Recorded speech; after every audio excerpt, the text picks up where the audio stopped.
नमस्कार दोस्तों, स्वागत है आपका आपके अपने ही यूट्यूब चैनल लक्ष्य क्लासेस पर। रोज़ की तरह आज भी हम सामान्य हिंदी के कुछ महत्वपूर्ण प्रश्नों पर चर्चा करेंगे।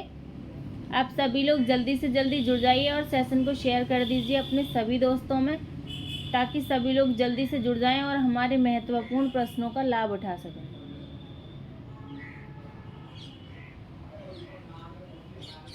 जल्दी से सब लोग जुड़ जाइए और सेशन को शेयर कर दीजिए। वैसे आप करते तो नहीं है, पर कहने में क्या जाता है भाई। शेयर कर दो सेशन को और लाइक कर दो। चलिए विचार पढ़ लेते हैं। विचार क्या है आज का? विचार है हमारा, क्यों रुक जाते हो 4 दिन की मेहनत के बाद? अरे वक्त लगता है बीज को फसल बनने में। आप मेहनत करते हो तो 4 दिन के बाद ऐसा क्यों सोचते हो कि भाई बहुत हो गया, आप नहीं मेहनत कर रहे, बहुत है, इतना तो बहुत है, इतने में हमारी जॉब लग जाएगी। आपको पता है जब हम बीज बोते हैं तो उसको फसल बनने में बहुत ज़्यादा टाइम लगता है। किसी फसल को तो 4-4, 5-5 महीने लग जाते हैं और 6 महीने भी लग जाते हैं किसी फसल को। तो जब फसल को 6 महीने लग जाते हैं तो आप तो इंसान हो और आपको जॉब चाहिए, तो उसके लिए आप 4 दिन बाद रुक क्यों जाते हैं? आपको लगातार मेहनत की ज़रूरत है। ऐसा नहीं है 4 दिन मेहनत करने के बाद आप आराम करोगे 4 दिन, भाई अब आराम कर लें, 4 दिन बहुत पढ़ लिए, ऐसा आपको करना नहीं है। बेशक आप थोड़ा थोड़ा ही पढ़ें, टारगेट लेके पढ़ें, रोज़ पढ़ें। जैसे आपने हिंदी का टारगेट बना रखा है कि हिंदी भाई मैम की क्लास कर लेनी है, वो बहुत है, 20 क्वेश्चन है रोज़, 20 क्वेश्चन बहुत है रोज़ यदि तुम सही तरीके से पढ़ो तो। और आपको जीके सर की क्लास पढ़ लेनी है और आपको मैथ थोड़ा कहीं से पढ़ लेना है। मतलब इतना थोड़ा थोड़ा पढ़ो। ऐसा नहीं है कि आपने कहीं से 4 घंटे की क्लास एक दिन में ही देख ली, उसमें से आपको कुछ नहीं याद रहने वाला। ठीक है, थोड़ा थोड़ा करके पढ़ो। अब मैं वीडियो बनाती हूँ, मैं रोज़ मैंने एक अपने क्वेश्चन की लिमिट रख रखी है। लिमिट है मेरे क्वेश्चन की, 20 क्वेश्चन ही रहने हैं तो 20 ही रहने हैं हर हालत में, लेकिन बननी रोज़ है वीडियो। ठीक है, तो ऐसे ही आप अपना टारगेट बनाइए, थोड़ा थोड़ा ही लेके चलिए। अब ऐसे तो मैं भी कर सकती हूँ, 50 क्वेश्चन की वीडियो बना दूँ, 100 क्वेश्चन की वीडियो बना दूँ एक बार में, और फिर क्या करूँ, 2-3 दिन की छुट्टी हो जाए। ऐसा नहीं है ना, मुझे पता है 100 क्वेश्चन में से आपको क्या मिलेगा, कुछ भी नहीं। 20 क्वेश्चन यदि मैं रोज़ कर पाऊँगी तो आपको भी मिलता रहेगा रोज़, है ना। चलिए, तो आपको मेहनत करना है बहुत ज़्यादा, अपने वक्त को मेहनत करने में गुजारना है, फालतू में नहीं गुजारना है। ठीक है, वक्त क्योंकि बहुत कम है। चलते हैं प्रश्न पर।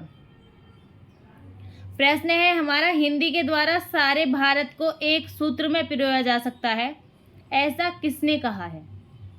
हिंदी के द्वारा सारे भारत को एक सूत्र में पिरोया जा सकता है, ऐसा किसने कहा है, ये आपको बताना है। एनी बेसेंट ने कहा है, महात्मा गांधी जी ने कहा है, दयानंद सरस्वती जी ने कहा है, या राजा राम मोहन राय ने कहा है? जल्दी से कमेंट बॉक्स में आंसर दीजिएगा भाई, किसने कहा है ऐसा।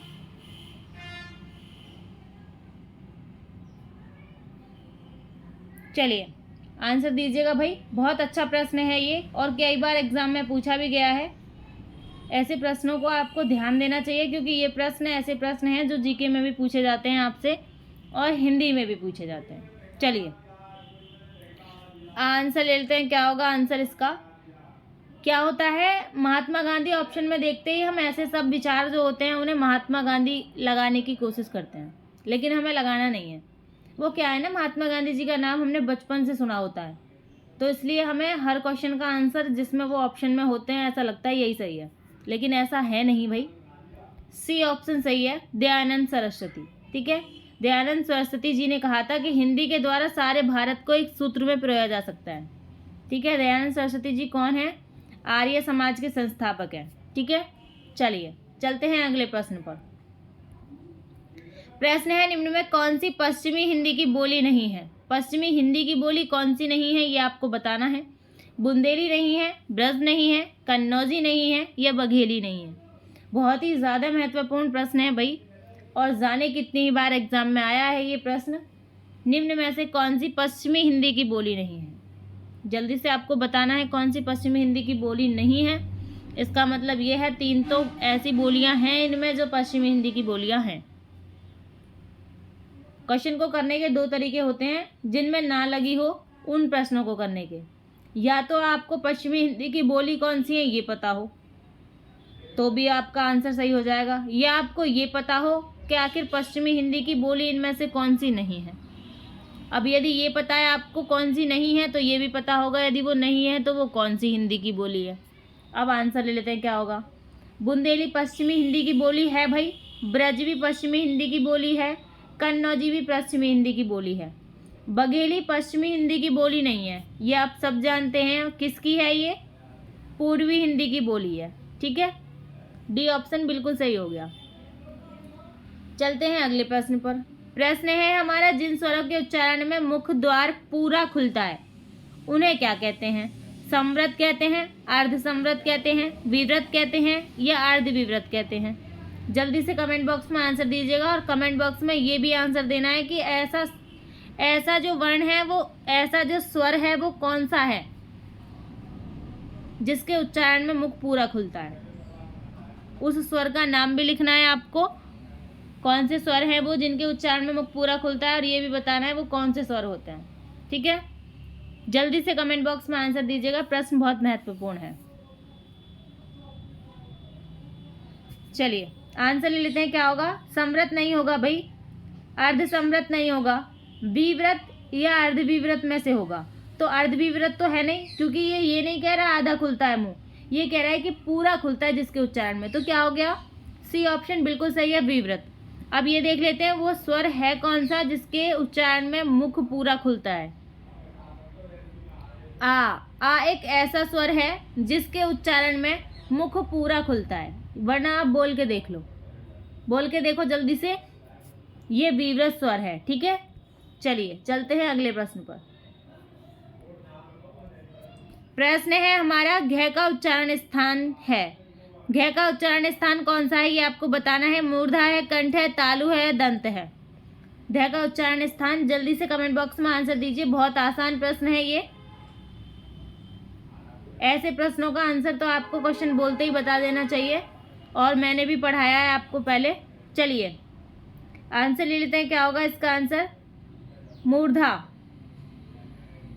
मूर्धा कौन से वर्ग आते हैं मूर्धा में? ट वर्ग मूर्धा में आता है। ठीक है, ट वर्ग। तो ये घ जो है ट वर्ग का तो नहीं है, कंठ में क वर्ग आता है पूरा, क वर्ग। ठीक है, तो क ख ग, बी ऑप्शन बिल्कुल सही है हमारा, कंठ ही है। घ कंठ वर्ग का ही है, और क वर्ग का है तो कंठ से बोला जाएगा। तालु च वर्ग, और दंत त वर्ग। ठीक है, चलिए चलते हैं अगले प्रश्न पर। प्रश्न है हमारा, शुद्ध वर्तनी का चयन करें। शुद्ध वर्तनी कौन सी है इनमें, ये आपको बताना है। जल्दी से कमेंट बॉक्स में आंसर दीजिएगा, शुद्ध वर्तनी कौन सी है।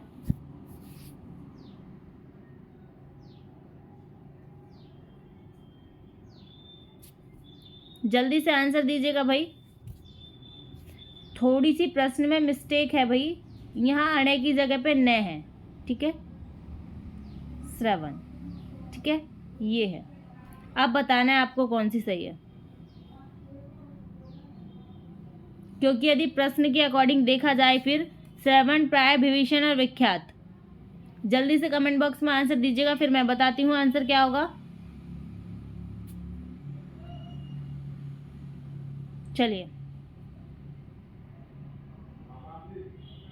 आंसर लेते हैं, क्या होगा। प्राय गलत लिखा हुआ है, प्राय शुद्ध ऐसे लिखा जाता है। ठीक है, इसमें विसर्ग लगा होता है पीछे, यदि बिना विसर्ग के प्राय लिखा हुआ है तो वो गलत है। ठीक है, विभीषण गलत लिखा हुआ है, कैसे लिखा जाता है विभीषण, ऐसे वाली वह बनती है। ठीक है, विभीषण ऐसे लिखा जाता है भाई, बहुत महत्वपूर्ण है विभीषण, कई बार एग्जाम में पूछा गया है। विख्यात बिल्कुल सही लिखा हुआ है भाई, डी ऑप्शन हमारा बिल्कुल सही है, लेकिन जिस तरह से लिखा हुआ है ये श्रवण बिल्कुल सही है भाई, ए ऑप्शन भी सही है। ये थोड़ा टाइपिंग मिस्टेक हो गया है, यहाँ पे न लगा हुआ था पीछे। ठीक है, ये टाइपिंग मिस्टेक है, लेकिन अब जो लिखा हुआ है फिलहाल में ये श्रवण भी ठीक है और विख्यात भी ठीक है। ठीक है, चलिए चलते हैं अगले प्रश्न पर। निम्न में विसर्ग संधि का उदाहरण है। विसर्ग संधि का उदाहरण कौन सा है ये हमें बताना है। वागीश है, उज्ज्वल है, प्रमाण है या दुर्जन है। जल्दी से कमेंट बॉक्स में आंसर दीजिएगा भाई। विसर्ग संधि का उदाहरण पूछा है हमसे। विसर्ग संधि, चलिए आंसर ले लेते हैं क्या होगा। बहुत ज़्यादा महत्वपूर्ण है और 4 क्वेश्चन हम इस प्रश्न के माध्यम से करेंगे। कैसे करेंगे? वागीश शब्द का संधि विच्छेद क्या होता है? वाग धनीश। कौन सी संधि है? व्यंजन संधि है भाई। वाग धनीश। उज्ज्वल, उत धन जवल। कौन सी संधि है? व्यंजन संधि है। प्रमाण, प्र धन मान। कौन सी संधि है? व्यंजन संधि है। अब एक ही ऑप्शन तो बच गया, डी। दुर्जन में कौन सी संधि है? दू के बाद विसर्ग लगेगा, दब उसके बाद जन लगेगा। ठीक है, दुर्जन। कौन सी संधि है भाई? विसर्ग संधि है। ठीक है, डी ऑप्शन बिल्कुल सही है। चलते हैं अगले प्रश्न पर। प्रश्न है हमारा, निम्न में किस शब्द में उपसर्ग नहीं है? किस शब्द में भाई उपसर्ग नहीं है ये हमें बताना है। निर्जन शब्द में उपसर्ग नहीं है, निराकार शब्द में उपसर्ग नहीं है, निर्गुण शब्द में उपसर्ग नहीं है या निषेध शब्द में उपसर्ग नहीं है। जल्दी से बताइए किस शब्द में उपसर्ग नहीं है।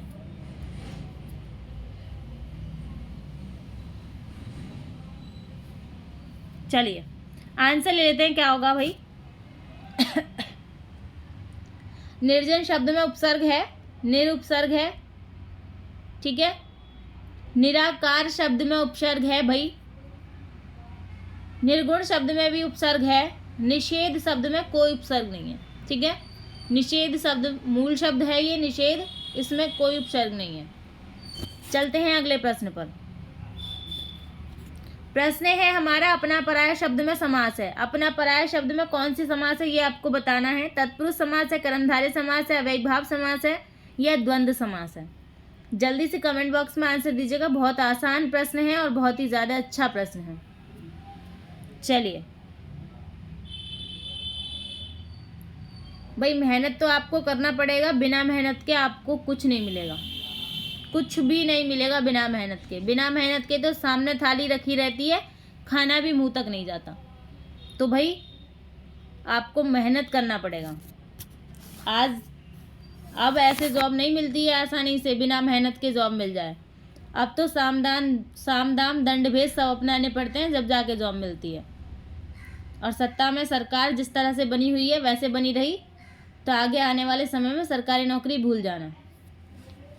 चलिए,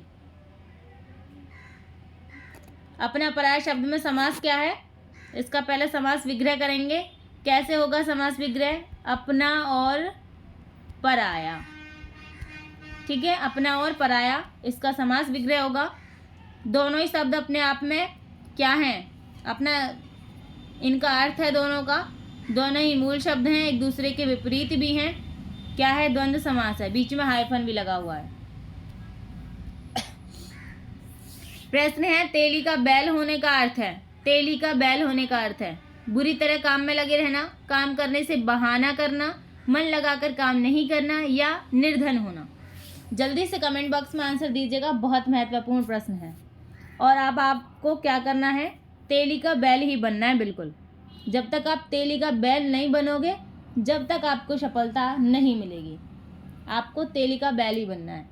लेकिन कुछ अपनी समझ पर भी निर्भर करता है। कुछ लोग ऐसे होते हैं 4 घंटे पढ़ने के बाद उन्हें 2 घंटे का याद रहता है। कुछ ऐसे होते हैं 2 घंटे पढ़ने के बाद वो 4 घंटे पढ़ने वाले के बराबर पढ़ लेते हैं।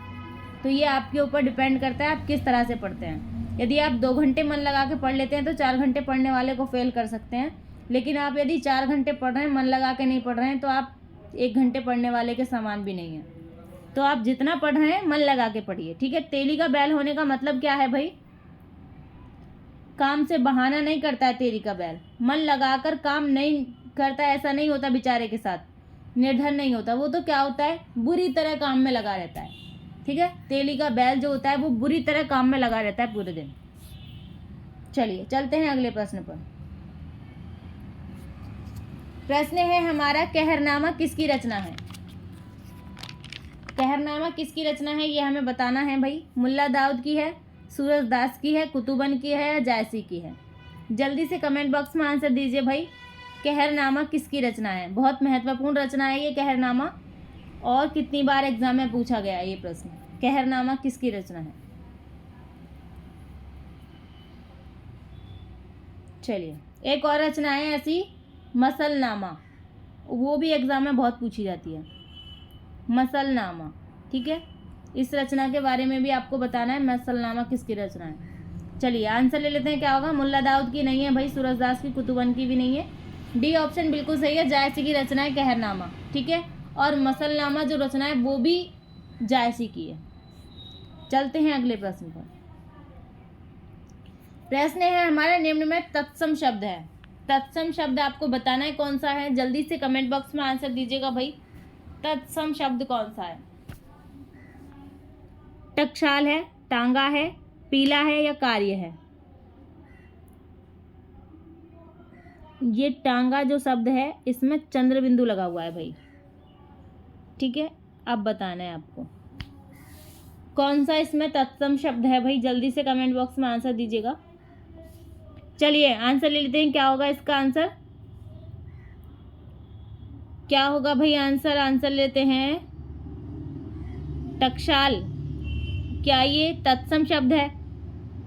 आप कहेंगे नहीं, टकसाल तो ऐसे लिखा जाता है, टकसाल। ठीक है, ये तत्सम है। टांगा क्या तत्सम है? नहीं, टंग लिखोगे आप तब तत्सम है। पीला क्या तत्सम है? नहीं, जब पीत लिखेंगे जब तत्सम होगा। कार्य, डी ऑप्शन बिल्कुल सही है, कार्य तत्सम शब्द है। इसका तद्भव काज होता है। ठीक है, इसका तद्भव काज होता है। चलते हैं अगले प्रश्न पर। प्रश्न है, इनमें से सूरदास की कृति कौन सी है? सूरदास की कृति कौन सी है ये आपको बताना है भाई। कवितावली है, साहित्य लहरी है, गीतावली है या गंगा लहरी है? जल्दी से कमेंट बॉक्स में आंसर दीजिए भाई, सूरदास की कृति कौन सी है? चलिए, अच्छा प्रश्न है ये। सूरदास की कृति पूछी है भाई। कवितावली सूरदास की नहीं है, बी ऑप्शन बिल्कुल सही है। साहित्य लहरी जो है ये सूरदास की कृति है। सूरदास की और भी महत्वपूर्ण कृति हैं, जैसे सूरसागर है, सूर सारावली है, गोवर्धन लीला है, और एक और है सूर पचीसी। ये बहुत महत्वपूर्ण रचना है सूरदास की। ठीक है, चलिए प्रश्न है हमारा, भूषण को कवि भूषण की उपाधि किसने प्रदान की? भूषण को कवि भूषण की उपाधि किसने प्रदान की थी भाई, ये आपको बताना है। शिवाजी ने, छत्रसाल ने, सोलंकी राजा रुद्र ने, इनमें से कोई नहीं। जल्दी से कमेंट बॉक्स में आंसर दीजिएगा भाई, भूषण को कवि भूषण की उपाधि किसने प्रदान की? बहुत अच्छा प्रश्न है ये। चलिए आंसर ले लेते हैं, क्या होगा इसका आंसर? शिवाजी ने नहीं प्रदान की थी भाई, छत्रसाल ने भी नहीं, सोलंकी राजा रुद्र ने प्रदान की थी भूषण को कवि भूषण की उपाधि। ठीक है, बहुत महत्वपूर्ण प्रश्न है ये। चलिए चलते हैं प्रश्न पे अगले पर। प्रश्न है हमारा, राम कथा सुंदर करतारी, संशय विहग उड़ावन हारी। इसका मतलब क्या है ये आपको बताना है। राम कथा सुंदर करतारी, संशय विहग उड़ावन हारी, और आपको ये भी बताना है इस पंक्ति में कौन सा अलंकार है। ठीक है, चलो इसका अर्थ मैं बता दूंगी, बस आप ये बता दीजिए कि इसमें कौन सा अलंकार है। ठीक है, जल्दी से कमेंट बॉक्स में आंसर दीजिएगा भाई, और इसमें अलंकार बताइएगा।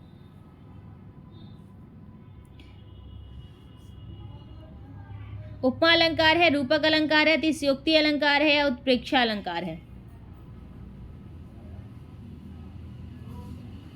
चलिए आंसर ले लेते हैं, क्या होगा इसमें?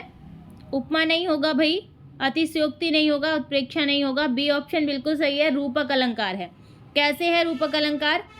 इसमें बोल रहा है, राम कथा सुंदर करतारी, संशय विहग उड़ावन हारी। राम की कथा को हाथ की सुंदर ताली माना गया है, ताली के समान नहीं माना। उपमा अलंकार होता यदि ताली के समान माना गया होता तो ताली ही माना गया है। कथा को, राम की जो कथा है उसको हाथ की सुंदर ताली माना गया है।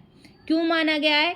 क्योंकि जो संदेह रूपी पक्षियों को उड़ा देती है। आपने देखा है ताली मार के हम पक्षियों को उड़ा देते हैं।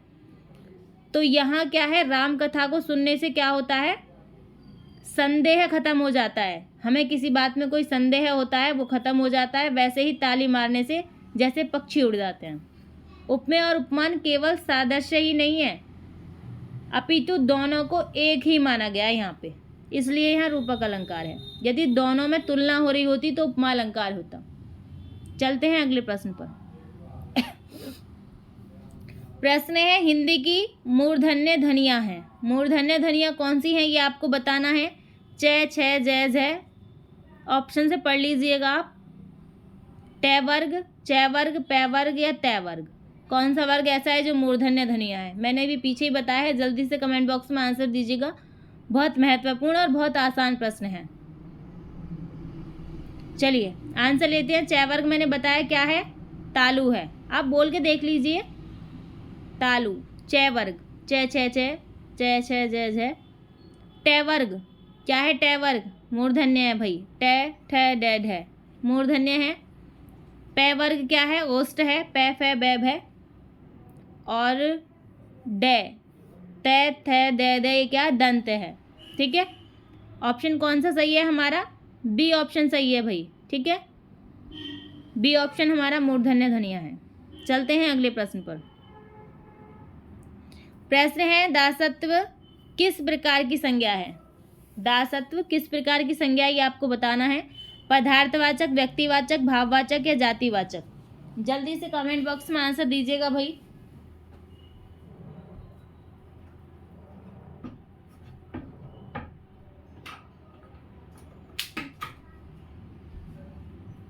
चलिए आंसर ले लेते हैं, क्या होगा इसका आंसर।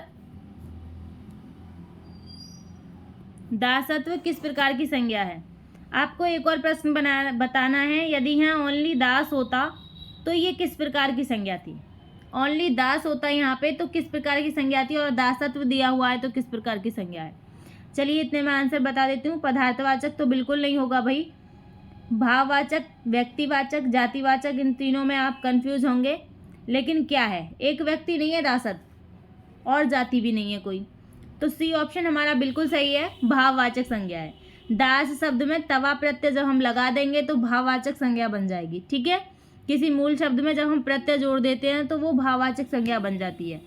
ठीक है, अब यदि ये ओनली दास होता तो इसमें क्या होता, व्यक्तिवाचक संज्ञा नहीं होती है, जातिवाचक संज्ञा होती, क्योंकि दास एक जाति होती है। ठीक है, जातिवाचक संज्ञा है। सभी दास लोगों की जाति के बारे में बात हो रही होती फिर। अब यहाँ पे क्या है, व्यक्तिवाचक, भाववाचक संज्ञा है। उठाना क्रिया का अकर्मक रूप है। क्रिया दी हुई है हमें उठाना, और इसका अकर्मक रूप पूछा है हमसे, कौन सा होगा, उठवाया, उठाएगा, उठाया या उठना। जल्दी से कमेंट बॉक्स में आंसर दीजिएगा भाई। उठाना क्रिया का अकर्मक रूप क्या होगा। चलिए आंसर ले लेते हैं, क्या होगा इसका आंसर।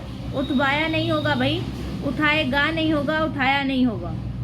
उठाना, उठाएंगे तो हम दूसरे को, लेकिन उठना क्या है, उठना तो खुद को पड़ेगा उठना, लेकिन अकर्मक क्रिया है ये, अकर्मक उठना।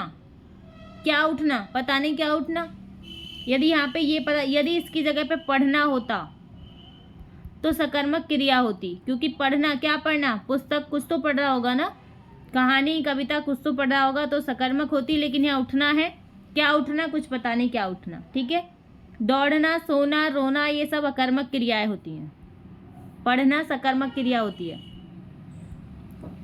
प्रश्न है, व्याप्त का संधि विच्छेद होगा। शब्द दिया हुआ है हमें व्याप्त, और इसका संधि विच्छेद बताना है हमें क्या होगा, और आपको ये भी बताना है कि इसमें कौन सी संधि होगी। ठीक है, आपको 4 ऑप्शन दिए हुए हैं, पढ़ लीजिएगा और आंसर दीजिएगा क्या है ऑप्शन सही। व्याप्त शब्द का संधि विच्छेद, और व्याप्त शब्द में कौन सी संधि है ये भी बताना है।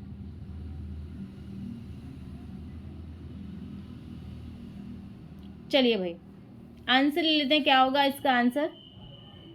वह धन आप्त नहीं होगा भाई, वह धन आप्त भी नहीं होगा, विधन आप्त भी नहीं होगा, विधन आप्त होगा, व्याप्त, ठीक है, विधन आप्त, व्याप्त। इसमें संधि कौन सी होगी? यण संधि होगी भाई, ठीक है, व्याप्त शब्द में यण संधि होगी। चलते हैं अगले प्रश्न पर। प्रश्न है, इनमें से शब्द पुल्लिंग नहीं है। इनमें से कौन सा शब्द पुल्लिंग नहीं है? आपको ये बताना है कौन सा पुल्लिंग नहीं है। इसका मतलब ये है कि 3 तो स्त्रीलिंग है भाई, एक ही ऐसा होगा जिसमें जो पुल्लिंग है। चलिए आंसर लेते हैं, क्या होगा। आपको पुल्लिंग नहीं है छांटना है, पहले आपको नहीं पे गोला कर लेना है ताकि आपको याद रहे कि नहीं है बताना है हमें। चलिए, अमरूद क्या होता है? अमरूद खाते हैं, अमरूद मीठे होते हैं, होती तो नहीं होती ना, अमरूद मीठी होती है, ऐसे तो नहीं बोलते ना आप, अमरूद मीठे होते हैं, यही तो बोलते हो। कैसे बोलते हो? पुल्लिंग है स्त्रीलिंग है? क्या है? पुल्लिंग है। अमरूद मीठे होते हैं, होती नहीं है, ठीक है। सूर्य, सूर्य निकलता है, निकलती नहीं है, ये पुल्लिंग है। छाता, बारिश में छाता लगाते हैं, लगाती नहीं है, ठीक है। तो क्या हो गया? ये तीनों क्या हो गए हमारे? पुल्लिंग है। ए ऑप्शन, बनावट, अच्छी बनावट या बनावट होती है, होता नहीं है, बनावट होती है। किसी चीज़ की भी बनावट हो, किसी इंसान की भी बनावट हो, वो बनावट होती है, ठीक है। चलिए, ए ऑप्शन हमारा बिल्कुल सही है। चलते हैं अब अगले प्रश्न पर।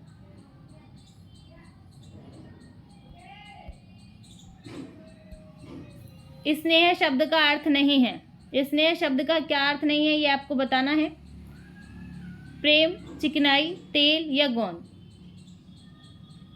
कौन सा स्नेह शब्द का अर्थ नहीं है भाई? जल्दी से कमेंट बॉक्स में आंसर दीजिएगा, प्रश्न बहुत ज़्यादा महत्वपूर्ण है ये। स्नेह शब्द का क्या अर्थ नहीं है? प्रेम नहीं है, चिकनाई नहीं है, तेल नहीं है, गोंद नहीं है। चलिए आंसर लेते हैं, क्या होगा। आज के सेशन का लास्ट प्रश्न है और बहुत ज़्यादा महत्वपूर्ण प्रश्न भी है भाई।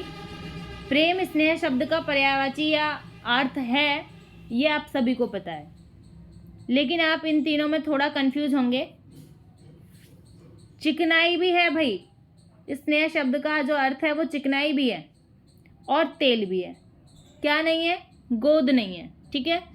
डी ऑप्शन यहाँ हमारा बिल्कुल सही है, गोंद नहीं है। चलते हैं अगला प्रश्न, तो भाई है ही नहीं, कहाँ से चलेंगे अगले प्रश्न पर। इतनी देर तक बने रहने के लिए भाई धन्यवाद।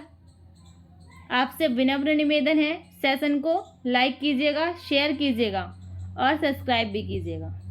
धन्यवाद।